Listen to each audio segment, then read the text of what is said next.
everybody. How's it going? Good to meet you. I'm Suzy Ryoo. And first of all, I just wanted to say thank you so much for having me here. I come from Los Angeles, California, and I want to say happy birthday to Montreal, to Canada. I dressed to occasion for you.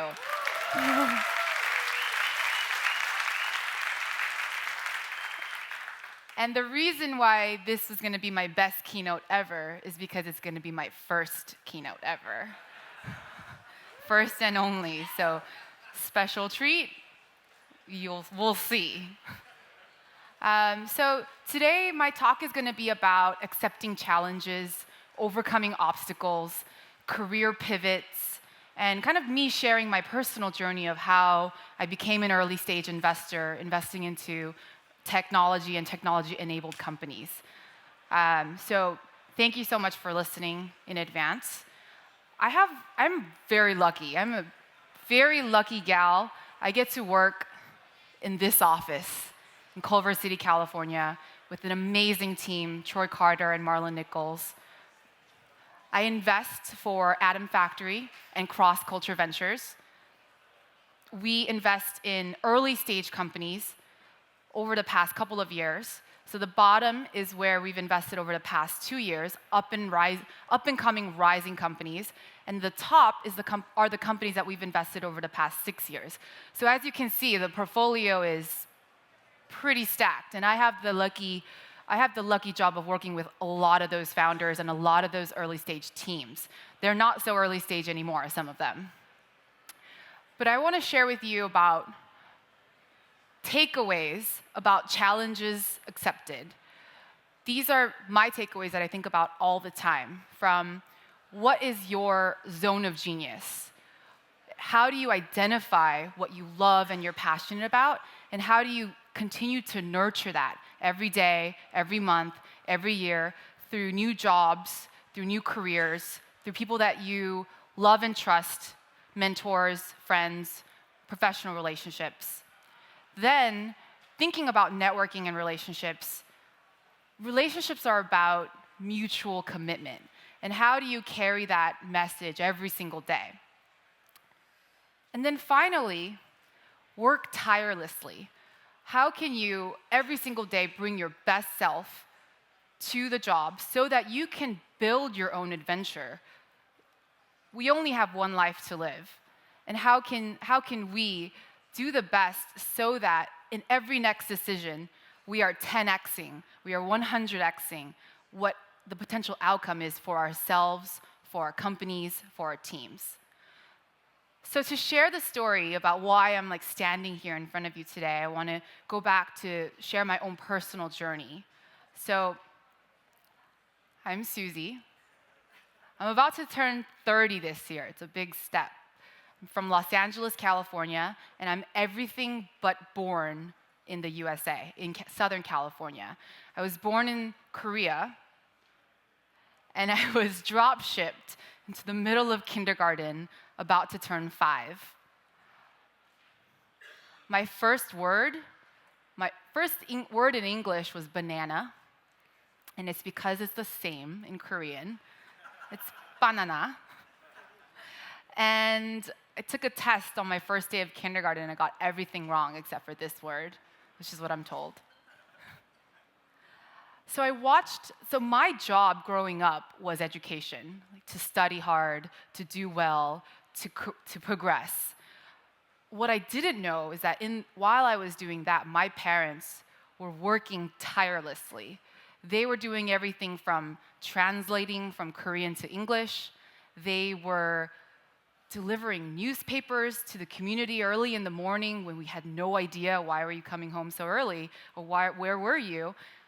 Only years later did we find out. They were being the photographers for Korean pop stars that would come to Los Angeles for concerts in the early 90s. Eventually, 10 years later, after 10 years of work, they found their career of being an apprentice to an entrepreneur and then building their own company, taking over that company in the restaurant and consulting space. So all of those amazing Asian food restaurants, Chinese, Japanese, Korean, that need custom imprinted supplies, that is my parents' business, and they've catered to an audience that they know well, immigrants. So while I was studying hard and progressing and going to college and traveling the world and studying international business, my parents were really living that immigrant hustle and that entrepreneurship hustle. And I think only years later did I realize that those values were instilled in me from a very early age. So speed up to after college. I pursued the career of the highest success possible, the highest money and the highest success. And after college, that was, consulting, investment banking, and accounting. So I joined an entertainment finance firm. We were studying movies, television networks, and music publishing catalogs, and what those assets and the value were worth today. The industry wasn't doing so well at the time. This was 2009, 2008. We were watching firms fall, Lehman Brothers, Bear Stearns, just, in a blink of an eye, no more. I knew pretty early on that I needed a big change. I chased that career of finance and accounting and consulting, but at the same time, I wasn't happy. Looking back, a lot of my friends said, "You're super courageous for making a career change early on, 1 year in, from finance to media. How did you do it?" But for me, looking back at that time, I really felt like a failure. I felt like I started something, finance, and I didn't continue on to have the 5-year, 10-year, 20-year career journey that a lot of our predecessors and a lot of our teachers told us about.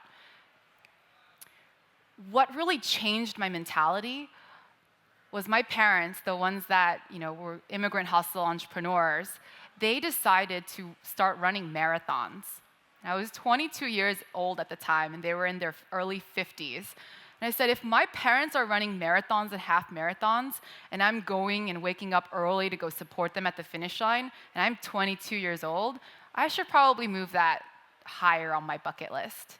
And so it was March 2010 that I said, go big or go home, I'm gonna run a full marathon. And I called it my 26.2 miles of change, because that was also the month that I turned in my 2 weeks notice.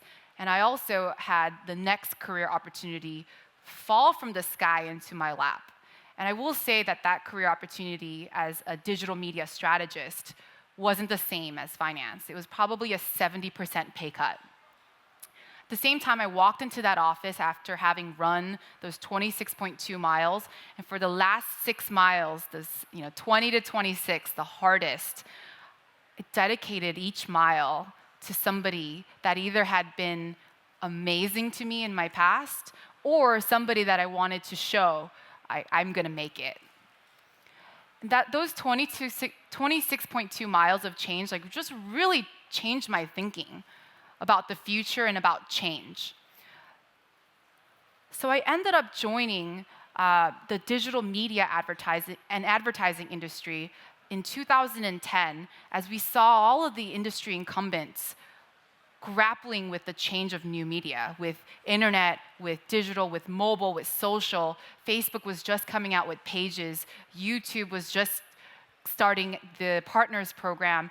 Times were changing, and big Fortune 100 companies, Warner Brothers Pictures, General Electric, PepsiCo, these became my clients, and I became the hunter of new emerging platforms and technologies to show them early that here's Instagram, here's Snapchat, here's the Oculus Rift and virtual reality. I became the whisperer of those early stage technologies and platforms, showing them to big Fortune 100 companies, but this is the innovation that you need to seek and that you need to take advantage of and you need to build early relationships with. I did that for 5 years. And these days, who stays at a company for 5 years? It's like 1 year, 2 years, and you're on to your next thing. But there was something to me about this industry and this company that saw such rapid change that I was so excited about. Every single year, I learned something different. And now looking back, every single year I walked away a different type of professional, whether it was learning about leadership changes, the founder and the CEO of the company, starting their own company and leaving, to hiring and managing a team and retaining them, building their trust and confidence, building their expectation of themselves to be the best professional they could be. So for 5 years, I was at this company, and around the end of those 5 years, a lot of my friends would ask me, are you gonna be there forever? Is this what you're gonna be doing? Like, we've all moved on. We're now in different cities, in different jobs, in different careers. Like, what are you gonna do next? And something that I've learned for the past 2 years is really think about the opportunities of what you can do next and leverage them so that what you're doing creates a ripple effect for not only for yourself in your next 10 years, like your next job, how can you set yourself up for the next 10 years of your life? If you're making a career change, if you're taking on a bigger role, it's not worth it to move for like the lateral positions. How can you do something big and bold and authentic to yourself that you believe you can do this for the next generation? You could be an inspiration for people who are watching you. So I'll tell the story of March 2015. That's when I met my current boss and partner, Troy Carter. Troy is the founder of a company called Atom Factory. He discovered and managed and developed the careers of artists like Eve the rapper, Lady Gaga, John Legend, Meghan Trainor. So our roots are really in the entertainment, music, and media industries. But he became so passionate about entrepreneurs and about early stage companies for identifying the talent in founders and their ability to grow decades-long careers and sustainable businesses, that he started investing into companies like Uber, companies like Dropbox, Warby Parker, Misfit. Really incredible portfolio, doing so from a place of humility and grace, no ego. And he and I met in a room about how do we better work together. You know, at the time I was, again, advising companies, Warner Brothers Pictures, General Electric, PepsiCo, on behalf of a big agency. And I love my job and I wasn't looking for a new one. But he asked me questions like, who are the founders that introduce you to other founders? Who are the investors and VC firms that introduce you to new spaces and teach you? How do you think about the David versus Goliath scenario where you have an early stage startup and a giant company that has layers and layers of bureaucracy? How do you match them together and how do you get deals done? And he and I had such a kinetic energy and a great rapport that a couple weeks later, he was looking for a venture partner and he asked me to join. By the way, no prior investing experience, but just a hunger and a curiosity about startups, about founders, about business models, having studied finance and strategy, and most importantly, a thoughtfulness and a humility about the world that we live in and the potential of a future that we can change. We talked about millennials, we talked about immigration, we talked about family, the changing face of America, the changing face of the world, and how founders, entrepreneurs, and new companies were going to be the building blocks of the next generation. So we really connected on a deeper level, and over the past 2 years, I've had the pleasure of managing that angel portfolio, but also building something new in our firm, Cross Culture Ventures. And for the past 2 years, we've invested in almost 20 companies that are thinking about the future of work, the future of food, the future of transportation and mobility, the future of conversational commerce. And we've really dug in to find entrepreneurs that have no ego, but want to build a very big business. And so for me, as a young woman, turning almost 30 years old, thinking about all the things that are happening in Silicon Valley right now, if you've read the news, you know, I come from a place of, over the past 2 years, I've learned so much. But what I've thought about is all of my past experiences from childhood, from that high school hustle, from college, from all of the jobs, all of the people that I've met, and how do those experiences make me a better entrepreneur, guide to entrepreneurs, investor, human being, so that when I support my entrepreneurs we can guide them in the right direction and help them see something that they might not have seen just on their own. So going back to the 3 takeaways, first, identify and nurture your zone of genius. This concept of zone of genius is something that I've been thinking about constantly. I heard about it from the Kauffman Fellows program, and it's, I think, a leadership thesis. What is your zone of genius? What could you do in your sleep that makes you happy? What doesn't expel extra energy, but what can you just do that makes you a superhero? For me, what that is, and I've discovered through conversations with my closest friends, but also people that I don't even know, is that my zone of genius is around people. Like, I'm really curious. Maybe it's because of that coming over from South Korea when I was 5 years old. I'm so curious about people and where they come from and what makes them tick and psychology to help understand decision making. And so for you, what is your zone of genius? And how can you ask questions of the people around you that are both closest to you and somebody that you might meet here today about what your zone of genius is, and how can you give that back to the world, and how can you do more of that on a daily basis? Then about networking, and I purposely didn't use the word networking in this takeaway, because networking is meeting one person, meeting 2 people, meeting 10 people, meeting the whole room. At the same time, networking is about building relationships. And so what I've taught myself, or what I've reminded myself over the years, is that networking for me is not about meeting every single person in the room and exhausting myself. It's actually more about building that one-to-one connection. And if I'm here in the room with thousands of people, can I meet one person that I feel like I want to stay connected to, that I reach a deeper connection with over years of time?